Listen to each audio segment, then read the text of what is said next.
Hello student, good morning. Welcome to my channel SH Education. তো আজকে আমাদের আলোচ্য বিষয় ভয়েস চেঞ্জ।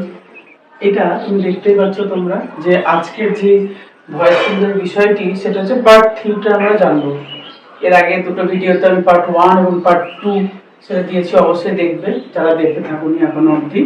তো আজকের আমাদের যে আলোচ্য বিষয় যেটা হচ্ছে, যদি কখনো কোনো সাবজেক্টের পরে যদি মোডাল ভার্ব থাকে এবং তারপরে ভার্ব ফার্স্ট ফর্ম থেকে অবজেক্ট থাকে, তবে সেই সেন্টেন্সকে অ্যাক্টিভ টু প্যাসিভ করতে গেলে কিভাবে কোন নিয়মের দ্বারা আমরা করব, একটা ইজি প্রসেসে কিন্তু আমরা আজকে এটা সলভ করব।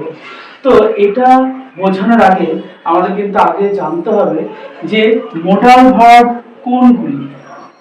তো এটা করা সম্ভব নয়, তাই না? তাহলে মোডাল ভার্ব সম্পর্কে আমরা একটু জেনে নিই। এখানে মোডাল ভার্বের কটা উদাহরণ আমরা নিয়ে নিই। ক্যান, কুড, শ্যাল, শুড, মে, মাইট। তোমরা কিন্তু এগুলো সব নোট করে নেবে যাতে তোমাদের পরবর্তীকালে অসুবিধা না হয়। উইল,